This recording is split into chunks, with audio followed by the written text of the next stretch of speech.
কৃষ্ণ ভজে জমেরও পর আসে। তাহলে সময় কখন? এক শিশুকাল আর এক যৌবনকাল। বলে দিনে থাকিতে দিনে সাধন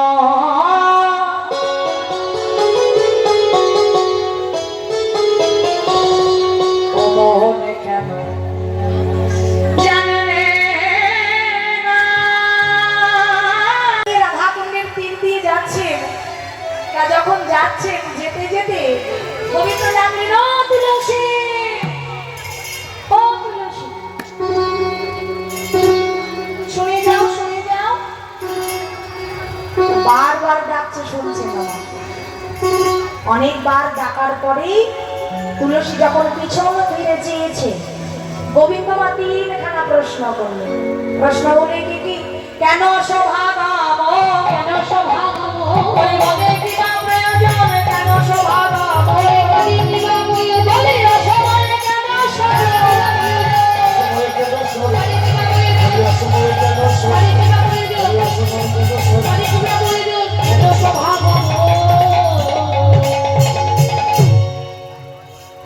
যেই বলেছেন কেন সভাগমন, তুলসী বললেন হে গোবিন্দ, তুমি স্মরণ না করিয়ে দিলে কি আমি তোমারই স্মরণ করতে পারি?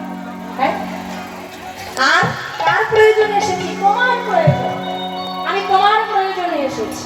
হে গোবিন্দ আহা।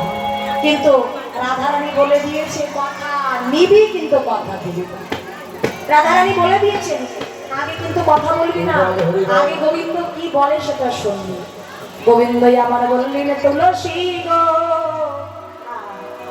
সে যে বিনোদিনী দিবস অন্তরে খেলাই সতীলে স্বপন দেখিস শপথি করাই শপথি করাই। বলো তুলসী আমার রাধারানী কেমন আছে, একবার বলে দাও। বাদিনীর ঘরে কি সে ভালো আছে? কথা জানা হয়ে গেল, রাধারানী ভালো আছে তো। আসলে মা ভগবান সব সময় তিনি ভক্তাধীন, ভক্তির অধীন ভগবান। আপনারা আমার বাবারা যাচ্ছি মন প্রাণ দিয়ে আপনারা দান করবেন, জানি তাই গৌর হরি গৌর হরি গৌর। আর যদি এই মহতি হরিবাসরে যদি কারোর কাছে 101 টাকা এবং 501 টাকা 201 টাকা যদি থাকে, আপনারা যদি কেউ দান করতে চান তাহলে আমার কাছে নিয়ে আসবেন। আমি দেখতে চাই মহতি হরিবাসরে কার এমন মন আছে যে 101 টাকা 201 টাকা 501 টাকা দান করতে পারে। যদি কেউ থাকেন একটু আমার কাছে নিয়ে আসবেন, কেমন? এটাই গৌর হরি বল হরি বল।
একটু পেশাটা তুলুন দাদা, সবাই মিলে মায়ের হাত তুলুন, সবাই দু হাতে তুলে বলে রে কৃষ্ণ না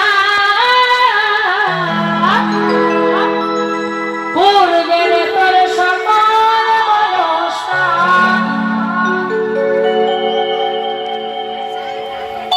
কৃষ্ণ বলে বাহু তোলে না চরে মো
বিশ্বে